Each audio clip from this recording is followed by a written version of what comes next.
Durchaus. Also Onboarding ist eines der wichtigsten Themen aus meiner persönlichen Sicht und auch aus der Sicht von Pipedrive, denn wenn man den Kunden richtig onboardet und ihm die richtigen Module und Fähigkeiten an die Hand gibt, dann sind das auch die Kunden, die am längsten bei uns bleiben und am glücklichsten sind und auch den größten Wert aus dem Tool mitnehmen. Und ja, durchaus, also sobald die Kunden dann bei uns sich registrieren und auch für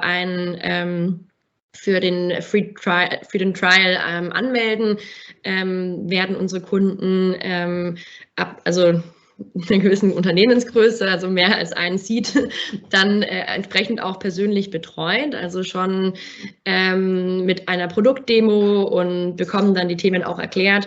Und wenn die Kunden dann auch unser Tool nutzen, bauen wir auch aktuell unser Kundensupport-Team aus und unser Kunden-Success-Team aus. Das Success-Team ist jetzt weniger, das reaktiv arbeitet, sondern vielmehr proaktiv auf die Kunden zugeht, regulär spricht und Fragen beantwortet oder auch die richtigen Pointers zu dem Support-Team gibt, wenn es dann auch mal wirklich technische Fehler gibt oder Fragestellungen gibt, genau. Genau, also und wir haben jetzt auch in diesem Jahr einen neuen VP Sales bekommen mit sehr tiefer Erfahrung und Weitererfahrung im Sales und der auch sich konkret die Onboarding-Journey auch nochmal vornimmt, um nochmal zu verbessern. Also durchaus, dass wir da unseren Kundenerwartungen noch näher kommen können, als wir es auch bis jetzt schon waren.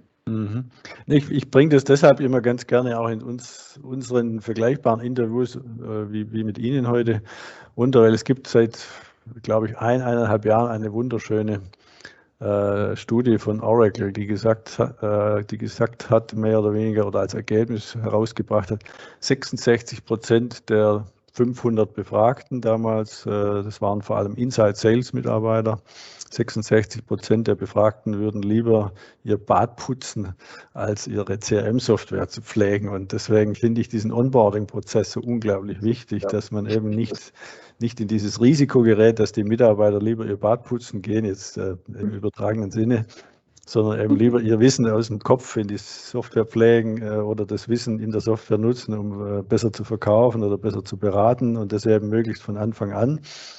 Und ich glaube, da stimmen Sie mir auch zu, dass am Anfang auch Pipedrive und die User-Anforderungen, die müssen ja quasi ein bisschen gematcht werden. Also man muss einerseits sich von Pipedrive-Seite aus an den Kunden customizen, aber letztendlich muss sich der Kunde auch so ein bisschen an das Produkt anpassen. Und je näher und je enger diese beiden Sichten verwoben sind, umso erfolgreicher ist man von Anfang an. Ich glaube, das ist sehr Banales, aber am Ende gar keine so einfache Aufgabe.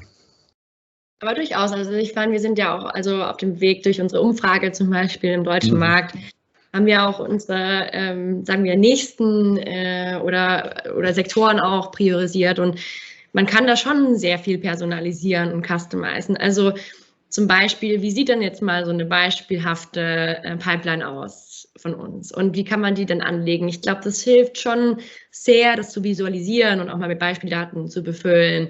Und wir sehen auch viele Gemeinsamkeiten in verschiedenen Sektoren. Also unser Tool ist ja auch breit anwendbar. Allerdings kann man da schon viel erklären, weil oftmals kann man sich da gar nicht viel darunter vorstellen, was für eine Pipeline kann ich denn hier hier anlegen. Und wenn man da mal reinschaut in die verschiedenen Kunden, gibt es viele Gemeinsamkeiten, aber auch viele Unterschiede.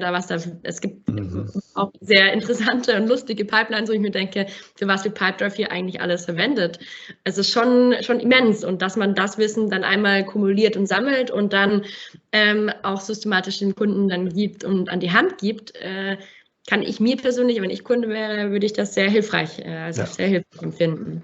Auf jeden Fall, weil letztendlich öffnet das Horizonte, weil das ist ja genau der Punkt, wo ich aus Beratersicht auch sage, wir können den Leuten sagen, hey, die Firma X macht so, die Firma Y macht so, was ist für euch der beste Weg? Da gibt es kein Ja oder Nein und kein richtig oder falsch, sondern es muss ja dann am besten für das Unternehmen angepasst sein. Und je besser die Software sich sozusagen an die Bedürfnisse anpasst, umso schöner natürlich.